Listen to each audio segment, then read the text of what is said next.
So he went to Syracuse, studied with George Saunders, worked on his stories, which he was already writing when he was here. Many of the stories, have a lot of Albany in them, whether it's Crossgates Mall or Lark Street. You recognize a lot of Albany in Friday Black. Friday Black came out, and it was immediately a giant sensation. Just got all kinds of incredible attention, wonderful reviews. It won award after award. It won the Jen Stein Book Award from the Penn Foundation. It was chosen by Colson Whitehead. I mean, Nana was chosen by Colson Whitehead as one of the National Book Foundation's 5 under 35. The book was picked by the New York Times as a notable book of 2018. It won so many other awards. I can't list them all, but you can see them all on Nana's website, which you should spend some time with. You can see there things he's been up to, including some of his incredible photography and other ventures. So I could go on and on. I mean, it's just so nice to see Nana back with us today. I still remember just the pleasure of having him in I think it was an English 305 class. It wasn't even a creative writing workshop, but we read a lot of great stuff, and it was just it was a real pleasure. One of those great teaching pleasures to watch someone like Nana absorb and just be moved by the work we were reading. So. What do you want to do? You want to clap? You want to use an emoji? Just somehow. Let's welcome Nana Kwame Adjei-Brenyah back to UAlbany Zoom. Oh man, thank you. That's very nice. I still feel like, I don't know, like it wasn't so long ago that I was a student for real. So I just feel like, I don't know. I'm very moved by what you just said. Thank you very much. Appreciate it. Thanks for being here. Thanks so much. So let's see. Oh, am I? So we are recording. I think. I just want to make sure we're Yep. recording. It said we're recording. Mm-hmm. Okay.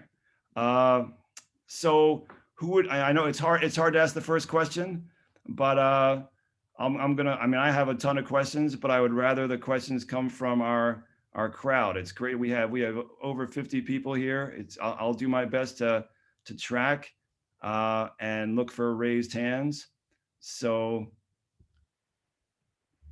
okay, I have to record. I'm sorry. Okay.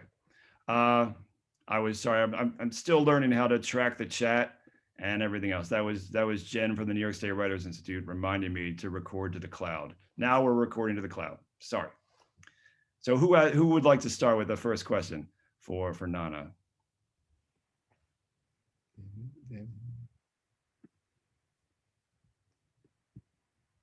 I know. Maybe I shouldn't have said how many people we are. Maybe that's intimidating. Who wants to prove us marcher in front of 50 other people? Just kidding. No judgment, regardless. All right, here's one in the chat from Anissa. I mean, we spent a lot of time talking about the Finkelstein 5 and English 350, and I'm sure we'll get a lot of questions about that, especially given where we are these days.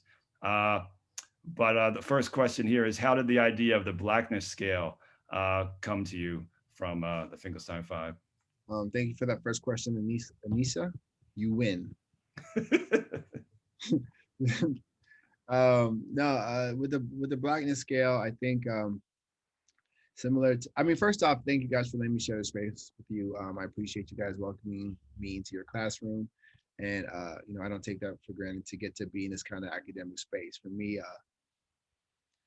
this kind of space is where I kind of like was able to sort of start building up the confidence to kind of whisper, like at least to myself, I want to be a writer. So I don't take it for granted to be here in this context or really any other. So I appreciate that first.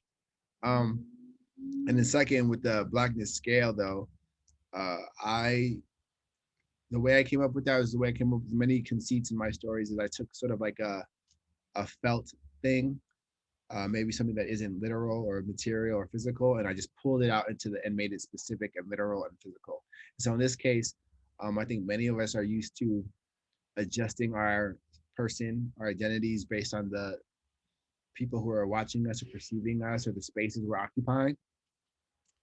And I also know that I've done that in the past a lot. Code switching is like sort of like, I guess, the umbrella term for that kind of thing. And I think what's particular and specific is that I know that, like, as a Black male, the way I code switch sort of will almost certainly determine the possibilities that would be afforded to me, but also even my safety. And so those are kind of understanding that and having a character have to think about that while there's a case, obviously not unlike the case going on right now. What does that mean for him to adjust his identity and move through a space based on the perception of others? And what is the sort of the price of that? And so I think that's really what I was thinking about in creating the scale. One thing we talked about in class a bit, and Peter Umezaki has a question too that I'll sort of introduce in a moment. We talked about not only the scale, but how the scale is an important, almost a device in the story, or you use it to help structure the story. We're constantly aware of it throughout the story. And then by the end of the story, instead of getting a number like 10.0 or 4.1, the last words of the story are he's gone down to a nothing point nothing, and you don't use a zero, you use the words there. Yeah. And there's some kind of a erasure or the scale has been proven. I know it doesn't work or doesn't apply, but Peter's question is, why did you do that? How did you get to that nothing point nothing at the end of the story? I appreciate that question, Peter. I think it's like an important one. It was definitely like a very intentional decision. I had this professor named Arthur Flowers, and he's like I don't know how to explain him, but he's like a Memphis blues man, Black war veteran, very, very Black hoodoo magic dude. I don't know if you know Arthur Flowers, Professor Schwarzschild, but like he's a whole magic guy.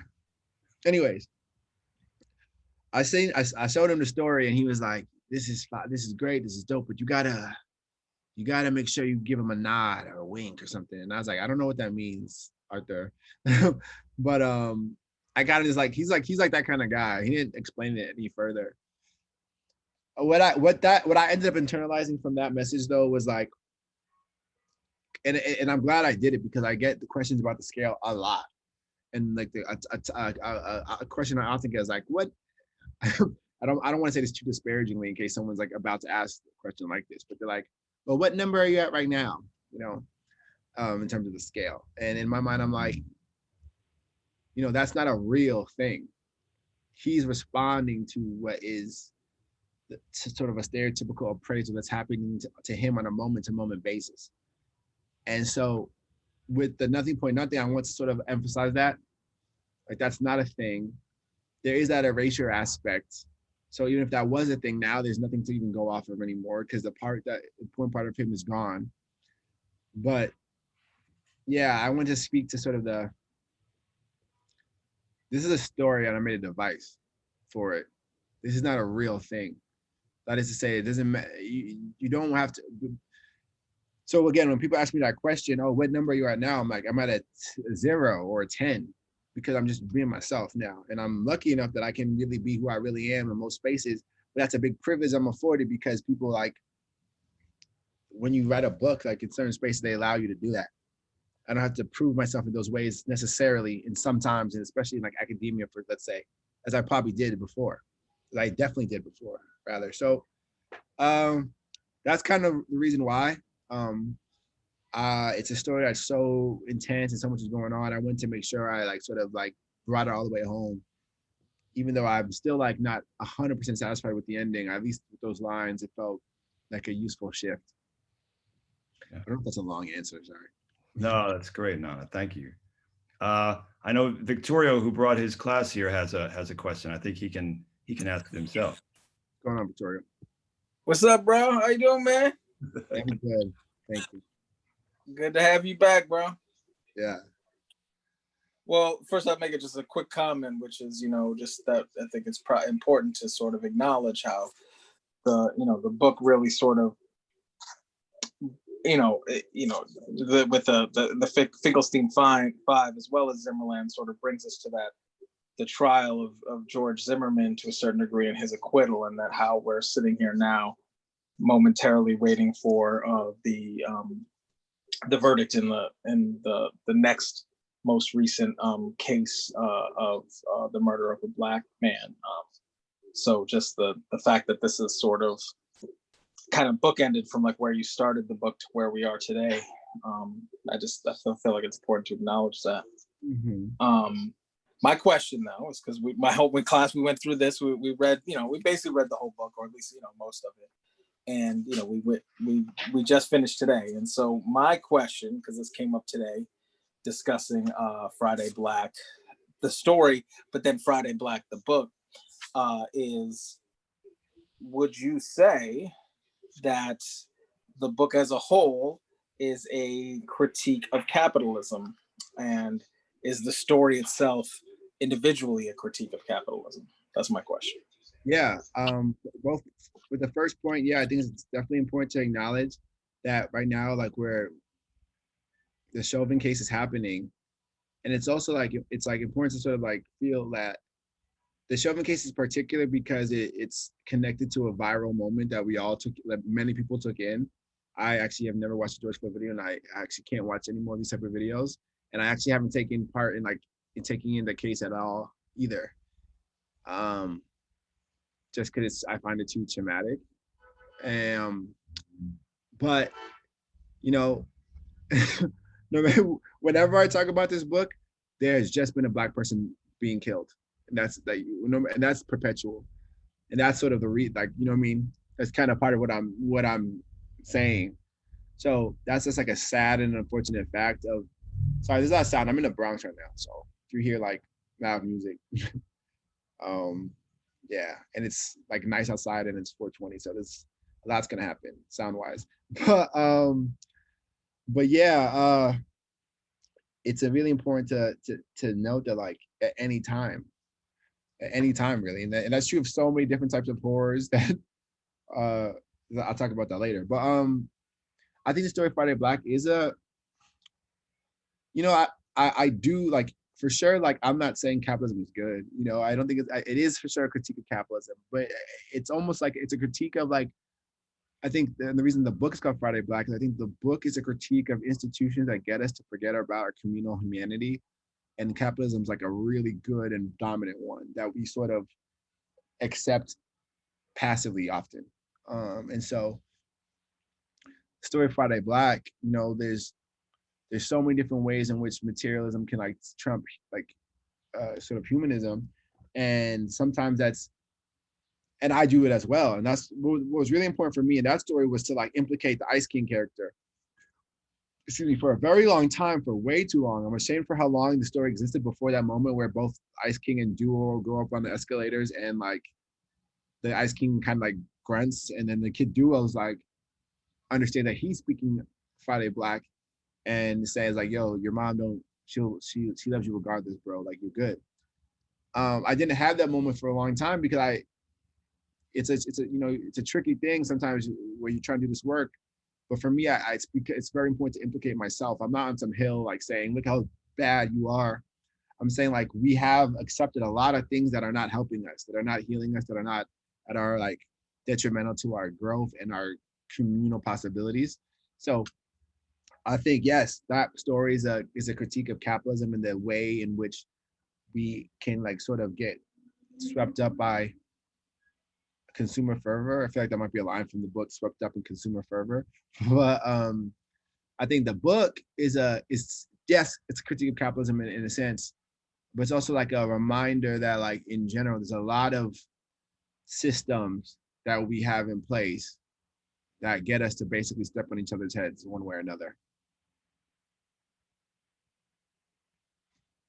That's a really good question. Yeah, thank you. Mm-hmm. Thank you, Victoria, and thank you for bringing your class, and thank you for being here. It worked out perfectly. Literally, this is where we were basically in the syllabus anyway, before I even knew you were bringing Nana. Like that's how I had to laid it out. So it just was fortuitous. Meant to be. That's awesome. Yeah. There's a question in the chat, and then then Lilia's waiting with a question. The question in the chat is from Onyeka, and the question is, which character in the book took the most research and perspective and hard work for you to write? And I guess, and I think along with that question is why. That's a good question, because there's so many different types of like research that I end up doing, and I don't always label it exactly that. So a lot of characters I'm minding my own life. Research. This is like an interesting question. I don't know what the most is. I feel like I've done a lot of different types of research for a lot of different characters. I think with the characters that like the mall stories, a lot of that stuff is my regular life. But to me, I did a kind of research into my own experience and thinking about like just sales things. So that's a part of it. And like reading books like your book, like the previous book, like I feel like that moment to moment, I still remember like this moment to moment appreciation of like how you're being perceived by someone, how that can help you sell something. I tried to get some of that in my, in How to Sell Jacket Sold by Ice King. So that's like, I'm not doing research per se, but I'm like learning about something that like is like affecting me and making me like, okay, I can pay this much attention to that aspect of something. So that's like kind of something like research. Yeah. But I feel like I have something like that for every character. I feel like this is not like a satisfying answer, but I feel like it's most of the characters. So even let's say like Alma, the Ice Queen, like I'm thinking about like, I don't know, personal growth and people who have had traumatic violence done to them. And I'm like trying to read about that and reading about like reconciliation and peace and reconciliation, the stuff. And also like not trying to like make it so didactic so it's coming straight into the book, or like, so like, I don't know, I'm not trying to teach someone something, trying to like take in enough of it so that I can write about it from a place of love that feels honest.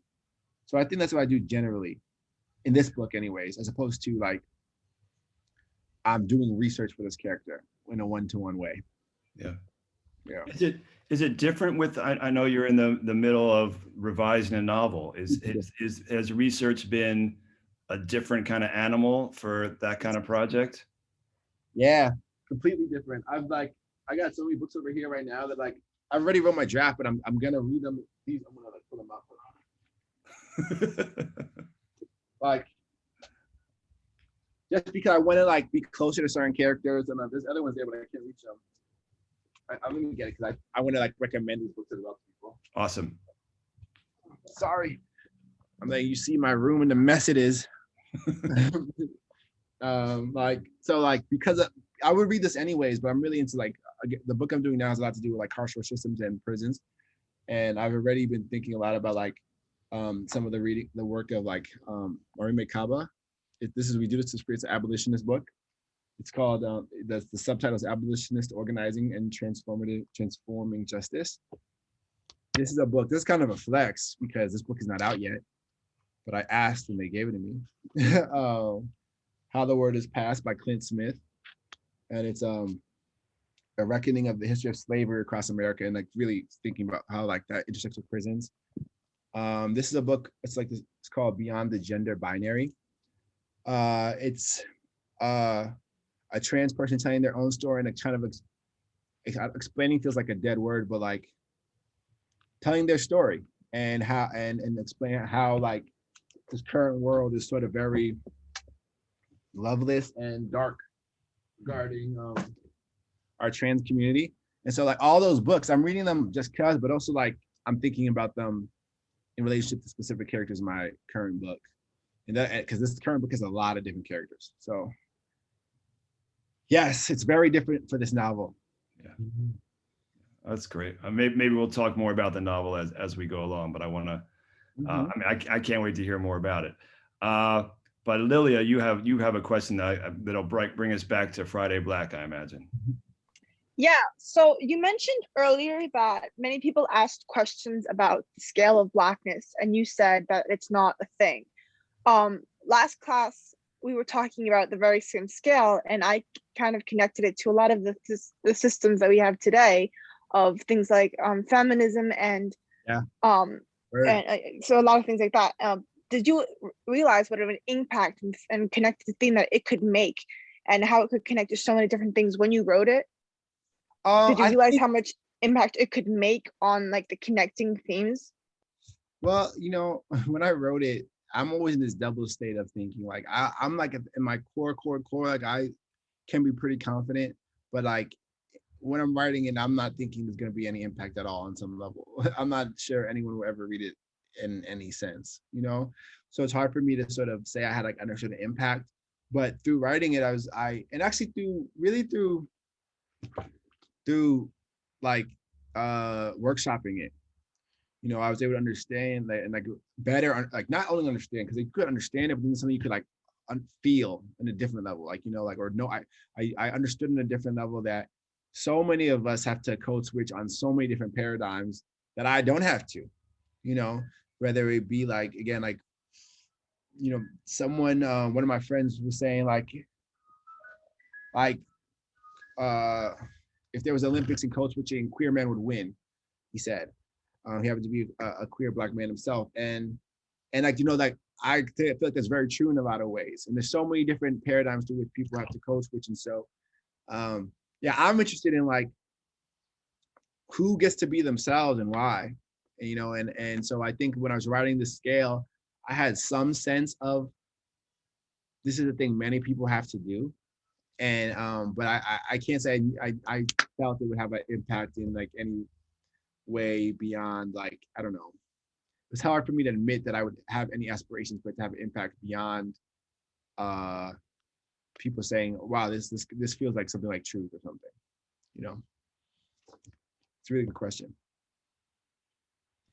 Yeah, we have some more questions coming up in the chat. But Christina, you want to ask your question live, and then we'll go to questions in the chat. I see a cat.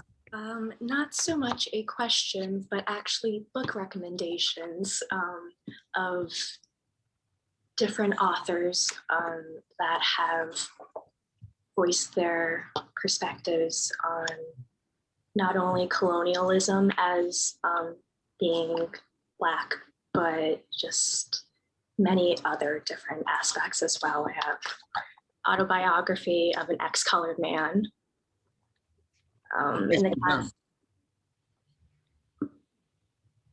In the castle of my skin, an imperative duty, a small place, and things fall apart, which I'm not sure which would help with a research, but they're great books nonetheless.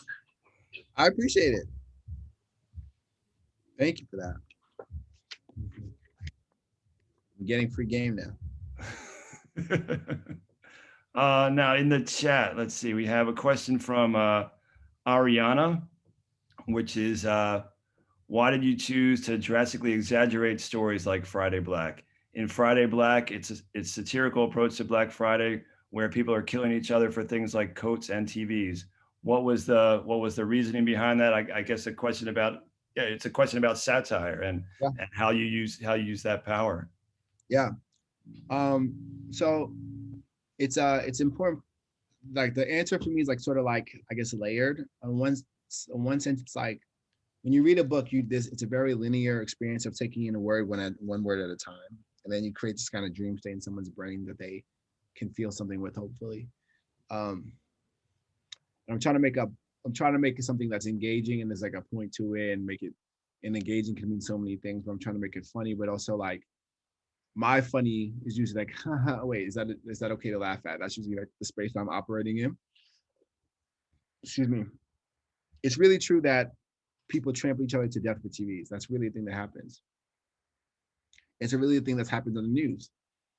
And it's a really thing that's reported as it is through whatever sort of terms we use. People have really fought over Tickle Me Elmo, and people have really died for sneakers, and they still do all the time. So that's really happening, really, right? I'm taking that fact and trying to speak to it in a story. And I need to create a space that makes it, for me, feel engaging, and we can move through it like in a way that feels fun.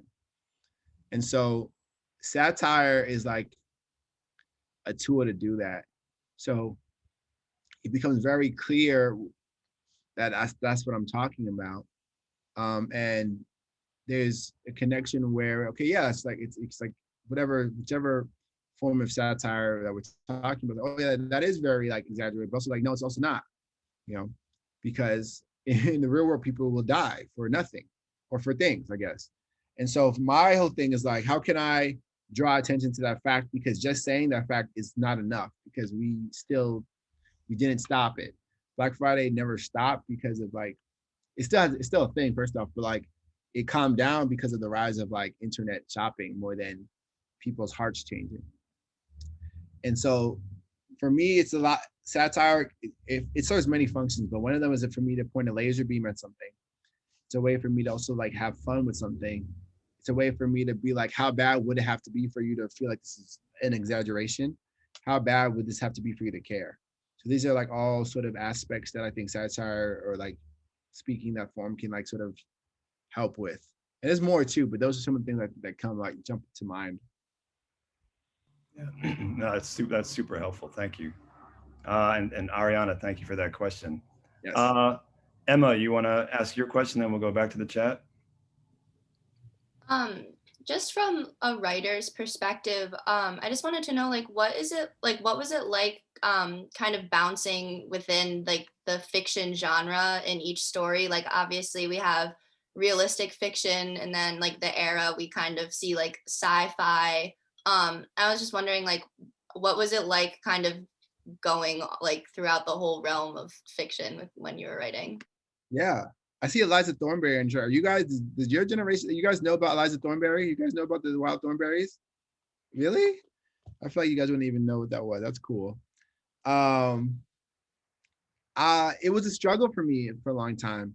I spent a lot of time trying to be like, should I be this writer or that writer? Should I be this kind of writer? Should I be that kind of writer? And I was very lucky that in Syracuse, one of my professors and mentors, George Saunders, was like, yes, after a while. I would like sneakily try to be like, should I write these more realistic stuff? Should I do the sci-fi thing? Secretly, kind of, the reason why I think that I had that feeling is when I went to grad school, I discovered there's like these weird hierarchies and feelings about different types of writing in literary world. In Albany, actually, it was pretty a lucky thing about Albany in both y'all's professor's class and Professor Tillman's class and some of the other professors. I wasn't made to feel like this is better than that in terms of like style or quote unquote genre. But when I went to Syracuse, because it's like I was around quote unquote real writers all the time owning, I sort of start to realize that like, oh, some people look down on this or that or whatever, which creates an unconscious argument that some people are this or that kind of writer. Like internally, like that, it's just like a thing you can't change. You're a romance writer, like shun him or something like that, you know? And I felt in myself that I didn't believe that. And like spoiler alert, I still don't believe that. I think like most of what we even call genre is like a selling tool or like a tool for making people other than the artist themselves understand what's coming, to manage expectations of people other than the artist themselves. It doesn't help me on this side of creation for the most part. But I had internalized that because I already felt inadequate, like we all do, like writers, that's just part of the game. And so I was like, well shit, like I don't know which one I'm supposed to do. And because I was lucky enough to allow these professors and like sort of real writers that I knew didn't force me into this or that, I eventually learned like, you know what, maybe part of my thing is that I don't choose. You know, I can be more than the one. And I was able to be like, you know what feels fun and alive to me. And that was really what ended up being my sort of compass or like my lighthouse. And I kind of try to go by that. That's what usually feels like, and what matters to me most. And I use a lot of the same tools in building a story in a speculative or surreal story that I do in a realism or human scale story. I think George said once, that sounds smart, so I say it now. A human scale story. Like I still got to build a world. The analogy I say often is like, if I walk through my street and watch the leaves fall or whatever, and an astrophysicist does the same thing, our experiences are not the same. We are not experiencing exactly the same. So realism, it's so relative, especially if you've experienced anxiety, depression. Like there might be a day where I'm like in my bed for real. I'm not like pretending. That's my reality. So again, so some of the I get I get the desire for like the distinction that people have, but I like that my book pushes against it a lot. I like it a lot. It's one of the things I can like, without self-consciousness, like be like, I enjoy about myself as a writer, that I don't, because mostly I don't say things like that, but I like that it's like, I'm not like, oh, I have to be this or that or whatever. So like organizing, it just became about like what this emotional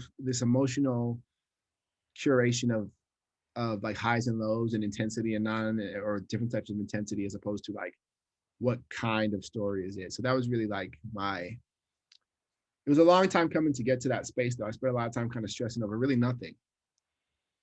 Yeah. I don't know if that answers your question or not. I think I went on a tangent. Sorry.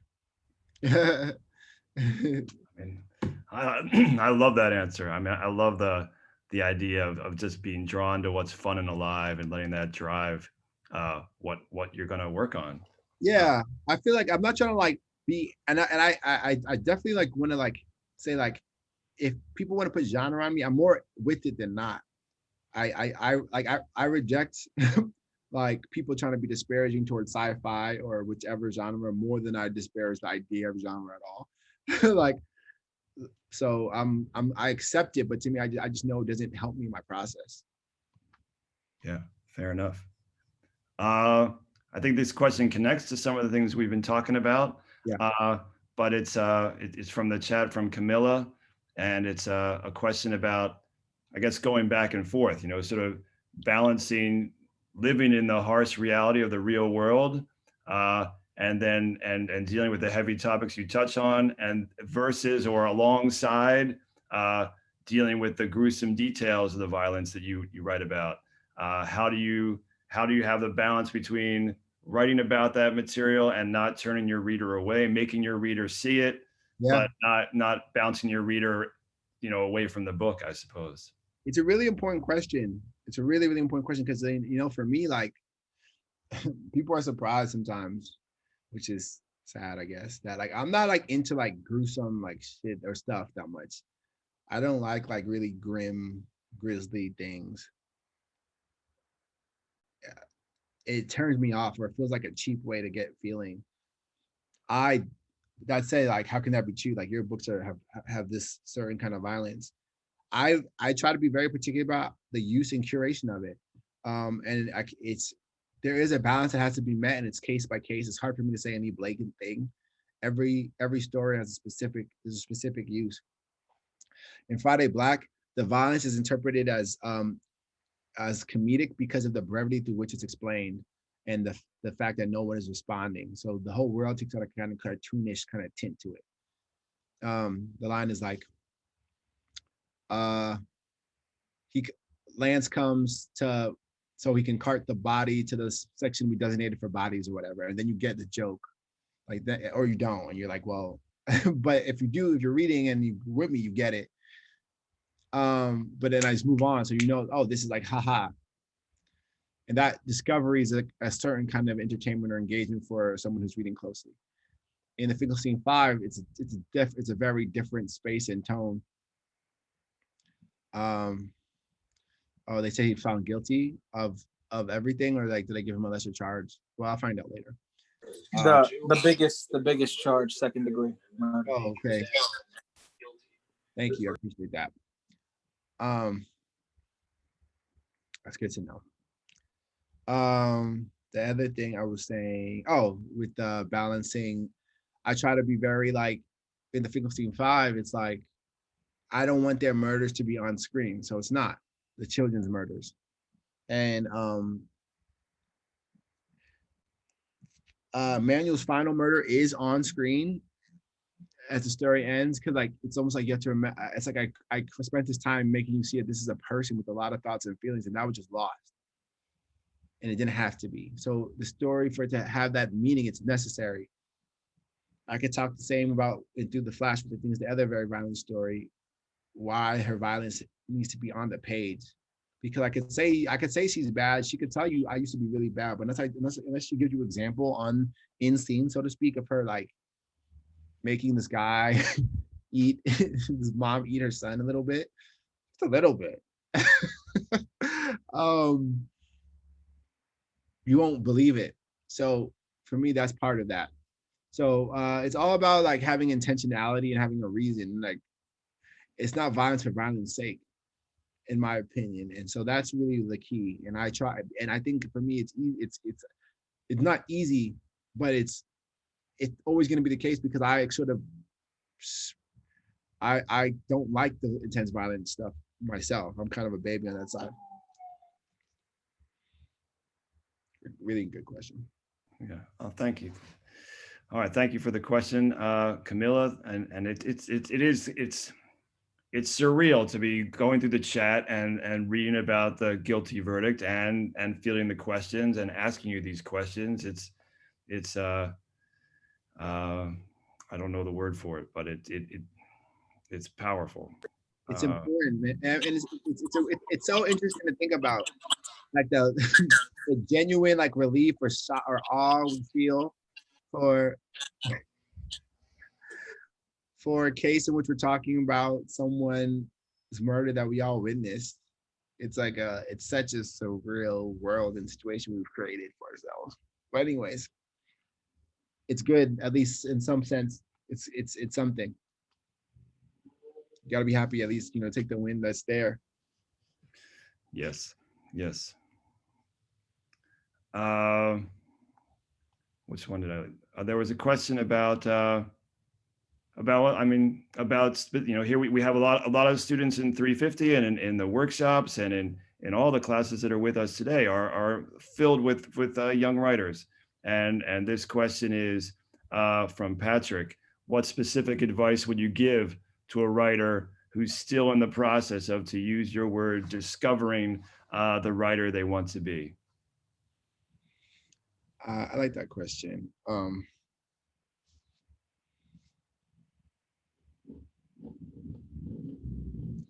I think I'm still discovering it too.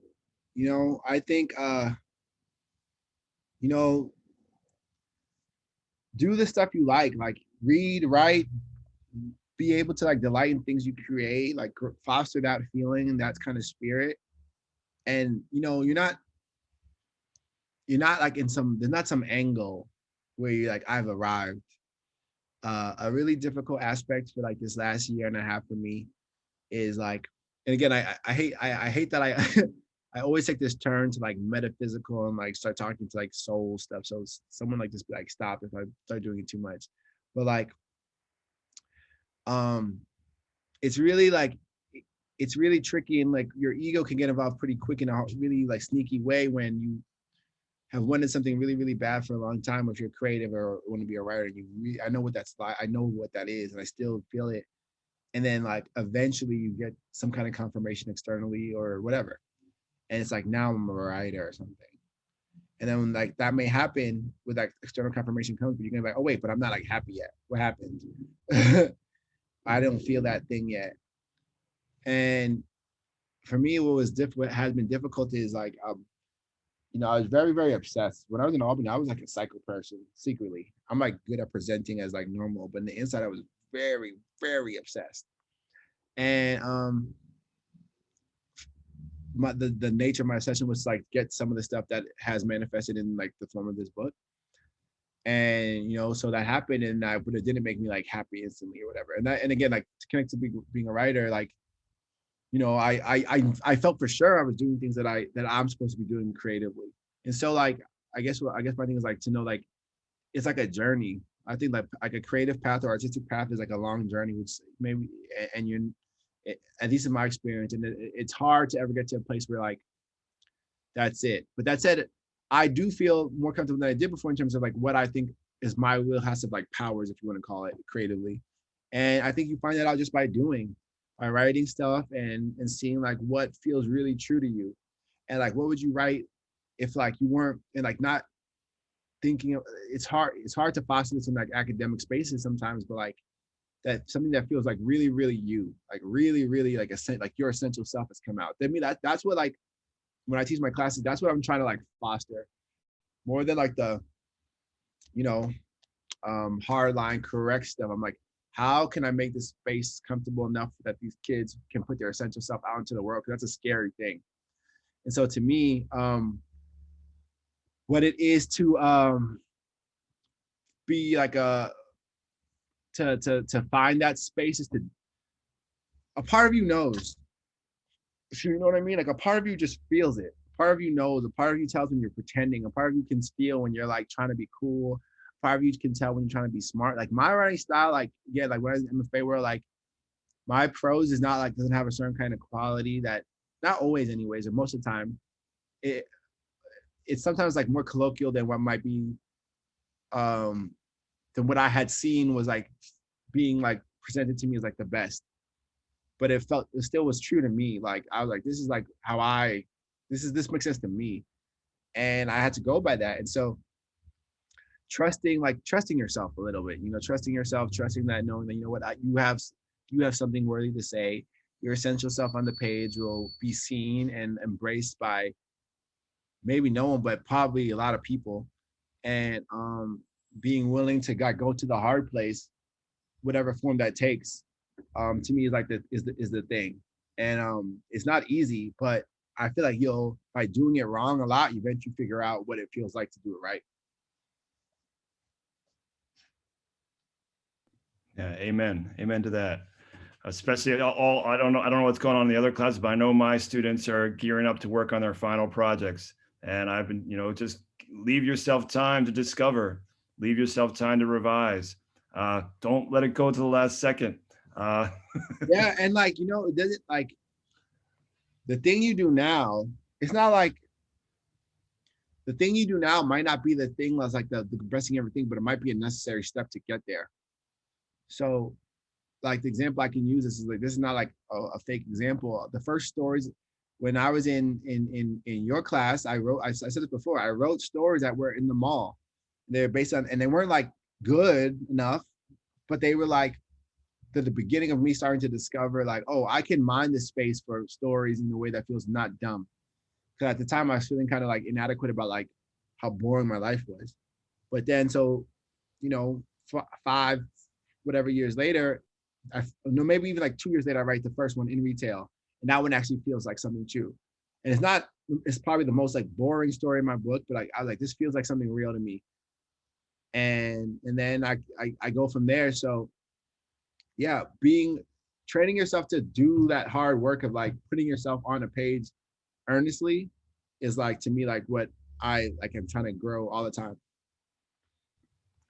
Yeah, no, those early stories were alive. I mean, it was so clear they were alive from the start. Do you want to read something, Nana? Is there something you feel like it would be good to share? I can read something. I don't know if, I don't want to, will I mess up anyone's like chance to ask a question? Cause I don't want to skip that either. But I think I've gotten through. I think everybody's asked, who wants to ask a question, has at least asked one. There are a couple repeat questions. Anisha just put one in the chat. I don't know. This is like to sort of give you a chance to sort of have it out with some old person or somebody in your past. Has there ever been anyone who ever doubted you and your writing career? This is your chance, I suppose, to sort of let everybody know about it. Of course. Writing, but also I was gonna say like, but also myself, but my real self doesn't doubt it. But my like fake afraid self doubts it a lot myself. That's like your weird ego trying to protect yourself from failure. So like I've doubted myself in that sense, but I think when I go to my real self, past like my ego stuff, like I don't like I don't even like saying, because it sounds like, I don't know, bad. Like I didn't have doubts that this book was going to do what it did, and I know it's like impossible or whatever to say, but I believe that into my heart, like in my real heart, I did, and that is what it is. But I did, and so but of course, I wrote a short story collection also. Like that's another thing. Like, so you're not like, that's like so much lesser in so many people's minds. Like it's like they think you're doing some joke thing or something. And I really love that this book has been like changed that narrative in a lot of ways, especially in terms of selling, because you're not supposed to make the bestseller list on a short story. And no, for sure. I'm not gonna say their name, but like the agent of an author who is probably it's not anyone I know. So that's, but like the author, an agent of the author of an author that I respect probably as much as I respect any author in the history of time, said to me like, oh, like you should like write, you shouldn't write like, she called like talking about larkry. She was like, you should write more serious stories or maybe write a novel or something like that. She said something like that to me. And I saw her later on, and then one of my professors told her she said that. And like she was like, you missed it. It was like it was like a weird comeback. But to be honest, like I used to be, you're gonna get doubted constantly. But like I sort of have gotten to the place where I embrace it, and I'm like grateful for those people. Sometimes they were right. Like my rejections, I've tons and tons of rejections in the early process, and like it just made you, you know, are you gonna sharpen your sword, or are you gonna like say like that person's dumb? I'm really willing to be like, I can get better. And so I've had, but like, but I am like in the underneath all like sort of my magnanimous, like whatever outside, I am very, very competitive. I'm very, very like into like crushing people who do doubt me. So I'm sure that exists, but like really, it's almost like, yes, of course there's been people who doubted me, but like, and now there's less, but there's probably still people who do it. There's still people who do it still. And then there'll be less again, and or maybe not. But I guess just like the other way, I try my best to not be like motivated or not by like the external stuff as much as I can, because it's very alluring to be like, look, I shitted on y'all type of thing, you know. But I'm pretty like, you know, I love. Yes, the high road.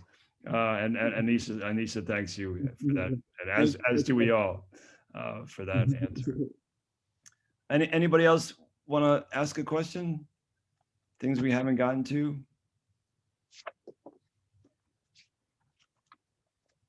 Other stories in the book we want to talk about? Can you say a little bit more about the novel, Nana, to get us ready for 2022 or whenever we can get our copy?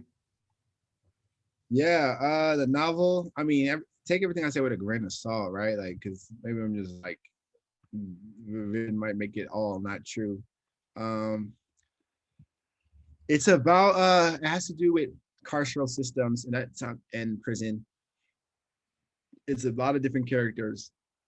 And it's just thinking about how inhumane the prison system is, which again is like, it's funny in this moment, right? Because I identified this point as an abolitionist. And as a society, though, we don't have the tools to humanely and adequately deal with someone like Derek Chauvin, you know. So it's like this, and of course, like I do, like this is the outcome, but like that is necessary. But I don't even get to feel joy because I know that the system, what happened is you disappeared someone and you didn't address the problem, which is systemic. So in some ways, it perpetuates it all. So it's like, I don't want to suck out the joy out of like a good time. You know what I'm saying? But like, you feel me? Like, it's bad. The system we have now is bad. And the book is about that. I don't want the vibe of my like whole speaker to be so somber. Things are good too. There's great things happening in the world, but you know what I'm saying? And so it's a complicated thing. But yeah, so I'm talking, so similarly to like how Friday Black satirizes the Black Friday experience. I taught in the mall for a long time in real life, by the way. You know,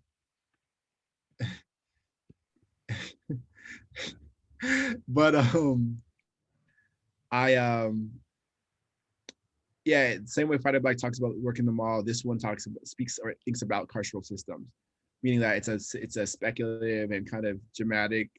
It takes place in the future. It's pretty violent in a lot of ways, but that's again sort of like necessary, and because we have a super violent system now. So that's like the most I could say. If I say anything else I say would feel like a lie. Okay. Well, I mean, a lot of writers wouldn't. I mean, thank you for sharing that. I know it can be, complicated. So it's exciting to think about it coming along. Yeah. Should I read or Yeah, please. If I mean, I think that would be a real pleasure. I'm like trying to decide if it makes sense to read Finkelstein 5 right now. Like, is that like too weirdly in this moment? Like, it feels like I'm supposed to. Like, it's like a weird pressure. You know what I mean? Like, I'll do it. This is the first story in my book. It's called The Finkelstein 5. I read just the beginning. And I appreciate you guys for allowing me into your space.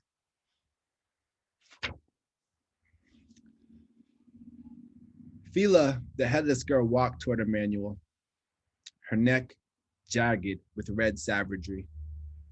She was silent, but he could feel her waiting for him to do something. Anything. Then his phone rang and he woke up.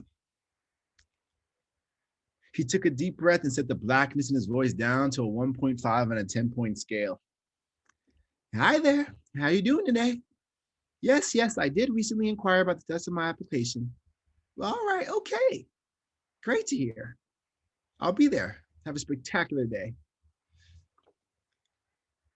Emmanuel rolled out of bed and brushed his teeth. The house was quiet. His parents had already left for work. That morning, like every morning, the first decision he made regarded his blackness. His skin was a deep, constant brown. In public, when people could actually see him, it was impossible to get his blackness down anywhere near a 1.5.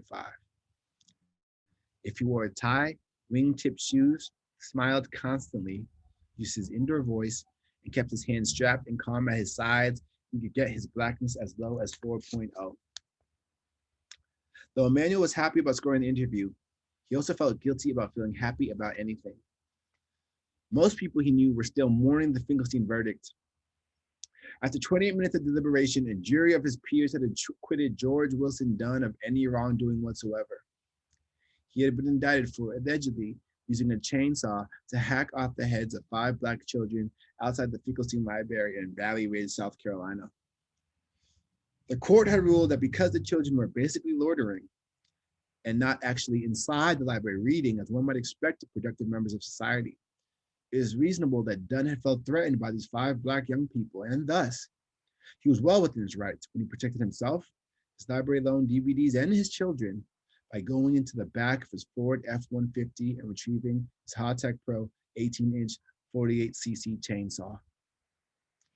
The case had seized the country by ear and heart and was still mostly the only thing anyone was talking about. Finkelstein became the news cycle. On one side of the broadcast world, anchors openly wept for the children who were saints in their eyes. On the opposite side were personalities like Brent Kogan, the ever gruff and opinionated host of What's the Big Deal?, who had said during an online panel discussion, yes, they were kids, but also fuck niggers. Most news outlets fell somewhere in between. On verdict day, Emmanuel's family and friends of many different races and backgrounds had gathered together and watched a television tuned to a station that had sympathized with the children who were popularly known as the Finkelstein 5. Pizza and drinks were served. When the ruling was announced, Emmanuel felt a clicking and grinding in his chest. It burned. His mother, known to be one of the liveliest and happiest women in the neighborhood, threw a plastic cup filled with Coke across the room. When the plastic fell and the soda splattered, the people stared at Emmanuel's mother. Seeing Miss John meant it was real. They lost.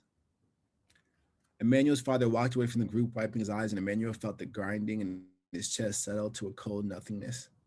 On the ride home, his father cursed. His mother punched honks out of the steering wheel. Emmanuel breathed in and watched his hands appear, then disappear, then appear, then disappear as they rode past streetlights. He let the nothing he was feeling wash over him in one cold wave after another. It's so surreal reading this right now because I'm like thinking about this case and like all the like this like jubilation that like is like it's like the non-existent connection between like this and like hoping like well maybe like retroactively Breonna Taylor would get some kind of justice and all this stuff and like all these things that aren't true and aren't real, but also like how there's like this no win system that we're in. Sorry. Anyways. Yeah. I'll read just a second more. But now that he's been called in for an interview with Stitches, the store self-described as an innovator with a classic sensibility that specialized in vintage sweaters, Emmanuel had something to think about besides the bodies of those kids severed at the neck, growing damp and thick, pulsing, shooting blood. Instead, he thought of what to wear. In a vague move of solidarity, Emmanuel climbed into the loose-fitting cargos he'd worn on a camping trip. Then he stepped into his patent leather Space Jams with the leather still clean and taut as they weaved up all across the black tongue. Next, he pulled out a long ago abandoned black hoodie and dove into its tunnel. As a final act of solidarity, Emmanuel put on a gray snapback cap, a hat similar to the ones two of the Finkelstein Five had been wearing the day they were murdered, a fact George Wilson Dunn's defense had stressed throughout the proceedings. Emmanuel stepped outside into the world, his blackness at a solid 7.6. He felt like Evel Knievel at the top of a ramp. At the mall, he looked for something to wear to the interview, something to bring him down to at least a 4.2. He pulled the brim of his hat forward and down to shade his eyes. He walked up a hill toward Canfield Road where he'd catch a bus. He listened to the gravel scraping under his sneakers. It had been a very long time since he'd had his blackness even close to 7.0. I want you safe. You gotta know how to move, his father had said to him at a very young age. Emmanuel started learning the basics of his blackness before he knew how to do long division, smiling when angry, whispering when he wanted to yell. Back when he was in middle school, after a trip to the zoo, where he'd been accused of stealing a stuffed panda from the gift shop, Emmanuel had burned his last pair of baggy jeans in his driveway. He'd watched the denim curl and ash in front of him with unblinking eyes. When his father came outside, Emmanuel imagined he'd get a good talking to. Instead, his father stood quietly beside him. This is an important thing to learn, his father had said. Together, they watched the fire until it ate itself dead. Thanks, guys.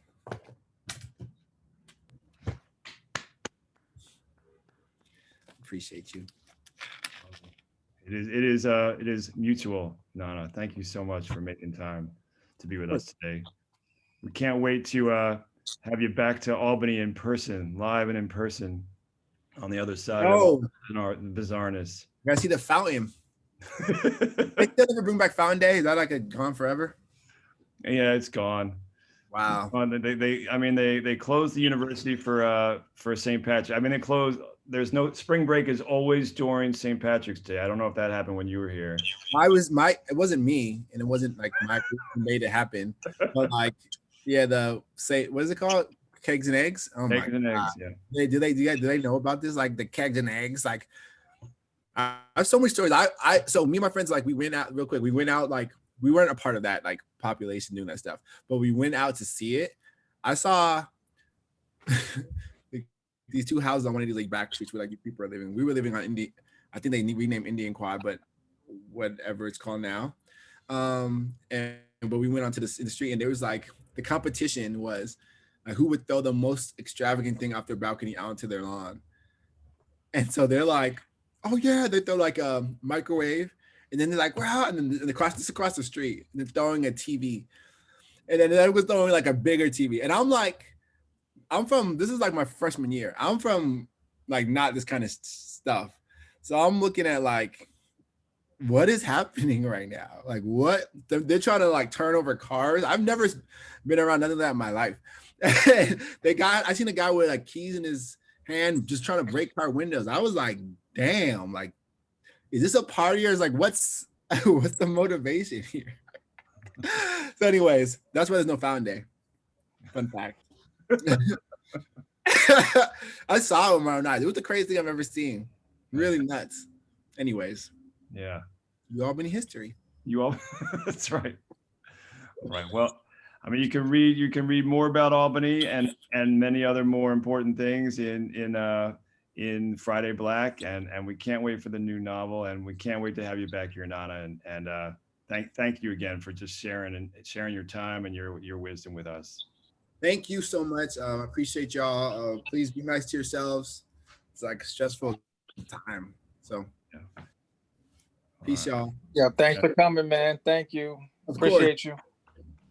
Bye, y'all. Take care.